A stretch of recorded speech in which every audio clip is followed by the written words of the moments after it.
नमस्कार दोस्तों, मैं भाविनी मिश्रा अपने चैनल में आप सभी का एक बार फिर से स्वागत करती हूँ। कैसे हैं आप लोग? आशा करती हूँ आप सब स्वस्थ और सुरक्षित होंगे। इस वीडियो में मैं आपसे शेयर करने जा रही हूँ कि तुलसी माँ की पूजा हम कैसे करते हैं, दैनिक पूजा कैसे करेंगे, कार्तिक मास में हमें कैसे पूजा करनी चाहिए और किस मंत्र का उच्चारण करना चाहिए पूजा करते समय, तुलसी सूख जाने पर हम क्या करेंगे, क्या तुलसी माँ के साथ शालिग्राम रख सकते हैं, किस दिन नई तुलसी लगानी चाहिए, पुरानी तुलसी सूख जाए तो हम क्या करें, किस दिन हमें जल चढ़ाना चाहिए, किस दिन हमें तुलसी माँ को नहीं तोड़ना चाहिए और एक उपाय बताओ। वीडियो देखिए और पसंद आए तो मेरे चैनल को प्लीज सब्सक्राइब करिएगा। यहाँ रेड बटन पे क्लिक करेंगे तो बगल में बेल आएगी, बेल पे ऑल पे क्लिक करना है। तो कार्तिक मास में तुलसी माँ की हम दैनिक पूजा जरूर करते हैं। सुबह और शाम दोनों समय हमें तुलसी माँ की पूजा करनी चाहिए। सुबह के समय बहुत से लोग कहते हैं सुबह के समय तुलसी माँ को दीपक नहीं जलाना चाहिए, लेकिन कार्तिक मास में ब्रह्म मुहूर्त में उठ के आप सुबह सुबह तुलसी माँ को दीपक जला सकते हैं। तुलसी माँ को आह्वान करते हुए हम घी का दीपक या तेल का दीपक, तिल के तेल का दीपक, शुद्ध दीपक हम जला सकते हैं। शाम को आप हो सके तो पूरे साल शाम को गोधूली बेला में जब सूर्यास्त हो रहा होता है तो आप तुलसी माँ को दिया जरूर जलाएं। जो लोग पूरे साल नहीं जला पा रहे हैं वे कार्तिक मास में जरूर जलाएं, इससे विशेष फल की प्राप्ति होती है ये करने से। तो सबसे पहले तुलसी माँ को जल चढ़ाते हैं। तुलसी माँ को याद करते हुए, इस मंत्र का उच्चारण करते हुए, ओम त्रिपुराय विद्महे तुलसी पत्राय धीमहि तन्नो तुलसी प्रचोदयात्। तो इस मंत्र का उच्चारण करते हुए आप तुलसी माँ को जल चढ़ाएं। पहले तुलसी माँ के जल में जल चढ़ाएं, फिर आप इस तरह से पत्तियों से होते हुए जल चढ़ाएं। हो सके तो नीचे एक छोटी सी कटोरी रख लें। एक उपाय है, ये मैं अभी बताऊंगी कि इसका क्या करना है। जल चढ़ाने के बाद हम तुलसी माँ को कुमकुम हल्दी लगाएंगे, सिंदूर चढ़ाएंगे। बहुत से लोग बोलते हैं कि सिंदूर नहीं चढ़ाना चाहिए क्योंकि तुलसी माँ का विवाह नहीं हुआ था, लेकिन कार्तिक की पूर्णिमा को हम तुलसी माँ का विवाह करते हैं, इसलिए हम सिंदूर लगाएंगे, माँ को श्रृंगार का सामान चढ़ाते हैं। तो दैनिक पूजा में श्रृंगार का सामान नहीं चढ़ाते हैं, सिर्फ कुमकुम लगाएंगे, सिंदूर लगाएंगे, फूल माला चढ़ाएंगे, सच्चे मन से माँ को याद करते हुए फूल चढ़ाएंगे। भोग में आप मिश्री चढ़ा सकते हैं या कुछ प्रसाद भोग लगा सकते हैं, फल चढ़ा सकते हैं। तो इस तरह से कार्तिक मास में हम दैनिक तुलसी पूजा करेंगे। उसके बाद हम दीपक जलाएंगे। देसी घी या शुद्ध घी का दीपक आप जला सकें या फिर आप तेल का दीपक, तिल के तेल का दीपक भी जला सकते हैं। दीपक एकदम साफ सुथरा होना चाहिए, या फिर आप मिट्टी के दिए रख लें, उसी में आप रोज अलग अलग मिट्टी के दियों में आप दिया जला सकते हैं।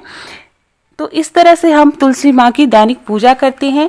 शाम को जल नहीं चढ़ाया जाता है। शाम के समय खाली गोधूली बुला में जब सूर्यास्त होता है तो तुलसी माँ को एक घी का दीपक जरूर चढ़ाना चाहिए। तुलसी माँ की आप आरती कर सकते हैं या तुलसी माँ को याद करते समय आप दीपक जलाएं। एक चीज़ मैं और बता दूं कि जब हम जल चढ़ाते हैं तो जल चढ़ाने से पहले तुलसी माँ की हमें परिक्रमा करनी है। 3 बार परिक्रमा करके फिर हमें तुलसी माँ के जड़ में जल चढ़ाना होता है। तो इस तरह से हम तुलसी माँ की दैनिक पूजा करेंगे। अभी और भी बातें मैं बताऊंगी। दीपक जलाते समय याद रखें कि पूर्व दिशा में आपको दीपक जला के रखना है और परिक्रमा 3 बार परिक्रमा करके ही आप जल चढ़ाएं। तो ये जल चढ़ाने की विधि है। बहुत से लोग पूछते हैं कि क्या तुलसी माँ के साथ हम शालिग्राम रख सकते हैं? तो हाँ, ज़रूर, तुलसी माँ के साथ आप शालिग्राम रख सकते हैं। बहुत से लोग जहाँ पे तुलसी का पौधा लगा होता है वहाँ पे नीचे शालिग्राम भगवान को रखते हैं। पहले शालिग्राम भगवान की पूजा करते हैं, फिर तुलसी माँ की पूजा करते हैं। तो इस तरह से आप शालिग्राम तुलसी माँ के पास रख सकते हैं। अगर तुलसी सूख जाए तो क्या करें? तो घबराने की कोई बात नहीं है, ये एक प्राकृतिक प्रक्रिया है। हो सकता है तुलसी माँ सूख जाए तो घबराएं एकदम नहीं। माथा टेक के तुलसी को आप जिस भी गमले में लगी है उसे जड़ से दोनों हाथों से खींच लें और जो तुलसी माँ की जड़ है और तने को संभाल कर रखें।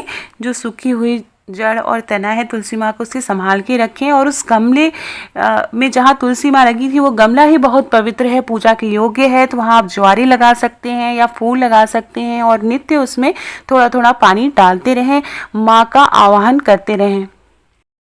जहाँ से आपने पौधा निकाला है सूखा हुआ, वो मिट्टी बहुत ही पवित्र है, तो उस मिट्टी को लेके अपने माथे पे ज़रूर लगाएं और अपने घर के सदस्यों को भी लगाएं। और जो सूखी हुई जड़ है, तना है, उसे संभाल के रखें। और अब हम बात करेंगे कि नई तुलसी कब लगाई जाती है। तो जो तुलसी माँ का अवतरण हुआ था वो कार्तिक पूर्णिमा को शुक्रवार के दिन हुआ था। तो जब भी आप नई तुलसी लगाएं वो कार्तिक मास में शुक्रवार के दिन आप लगाएं, या आप गुरुवार को भी लगा सकते हैं। तो ये दोनों दिन शुभ है। सच्चे मन से तुलसी माँ को रोपित करें।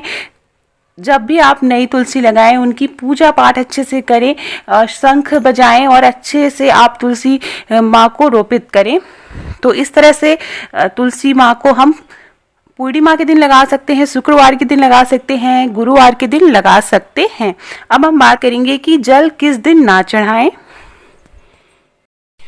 रविवार को जल नहीं चढ़ाना चाहिए तुलसी माँ को। आप दीपक जला सकते हैं, दीपक जला के तुलसी माँ को स्पर्श ना करें। रविवार के दिन तुलसी तोड़नी भी नहीं चाहिए, छूनी भी नहीं चाहिए। उसी तरह द्वादशी के दिन, अमावस्या के दिन, पूर्णिमा के दिन तुलसी माँ को आप ना तोड़ें और ना स्पर्श करें। इस बात का ध्यान रखना चाहिए। एक चीज़ और मैं बता दूं कि अगर आपकी तुलसी जो है कहीं साइड में लगी हुई है, आप परिक्रमा नहीं कर सकती, तो आप ऐसे भी जल चढ़ा सकते हैं। दूसरी बात ये कि आप हमेशा, अगर तुलसी माँ नीचे पौधे में लगी हुई तो आप हमेशा बैठ के पूजा करें, या फिर आप तुलसी माँ को ऊंचाई पे, अगर आप खड़े होकर जल दे रहे हैं तो तुलसी माँ को ऊंचे स्थान पे रख के खड़े होकर जल दे। कभी भी माँ से ऊंचे होकर उन्हें जल नहीं चढ़ाना चाहिए, इस बात का ध्यान रखना चाहिए। अब मैं आपको उपाय बताने जा रही हूँ कि जब भी जल चढ़ाएं तो जो पत्तियों से होते हुए जल नीचे गिरता है तो वहां पर कटोरी रख दे और उस कटोरी में जो जल एकत्रित हुआ है उसको पूरे घर में छिड़क दे। और सबसे पहले उस कटोरी का जो जल है वो अपने माथे पर, अपने आप के ऊपर छिड़के। इससे तीर्थ स्थान में स्नान करने के बराबर फल की प्राप्ति होती है। और पूरे घर में इस जल को आप अगर छिड़कते हैं या इस जल को ग्रहण करते हैं तो अश्वमेध यज्ञ के बराबर फल की प्राप्ति होती है। तो ये छोटा सा उपाय आप अपने घर में कर सकते हैं, आप रोज कर सकते हैं। तुलसी जो माँ की पत्तियों से जो निकला हुआ जल एकत्रित होता है वो बहुत ही पवित्र होता है। और कार्तिक मास में विशेष करके आपको तुलसी माँ को जल जरूर चढ़ाना चाहिए दिन में, और शाम के समय आपको दीपक जरूर जलाना चाहिए पूरे कार्तिक मास में। और पूर्णिमा के दिन तुलसी माँ की शादी करनी चाहिए और उसके बाद फिर विदाई की जाती है एकादशी के दिन। तो इस तरह से पूरी कार्तिक मास की एक प्रक्रिया है। तुलसी माँ की पूजा जो करते हैं कार्तिक मास में, तुलसी माँ की जो विशेष पूजा करते हैं उससे जो फल प्राप्त होता है वो बहुत ही अश्वमेध यज्ञ के बराबर फल की प्राप्ति होती है। घर में सुख, समृद्धि और धन बना रहता है, ऐश्वर्य बना रहता है, माँ का और विष्णु भगवान का आशीर्वाद बना रहता है। तो ये था वीडियो। तो ये थी तुलसी माँ से रिलेटेड बहुत सारी जानकारी। अगर कोई भी इसके अलावा आपके मन में सवाल है तो आप ज़रूर पूछिएगा कमेंट बॉक्स में, मैं उत्तर देने की कोशिश करूँगी। अगर वीडियो पसंद आए तो अपने दोस्तों के बीच में शेयर करिएगा। थोड़ा भी पसंद आए तो लाइक ज़रूर करिएगा। कमेंट में जय तुलसी माँ ज़रूर लिखिएगा। बहुत बहुत धन्यवाद ये वीडियो देखने के लिए। प्रेम से बोलिए जय माँ तुलसी।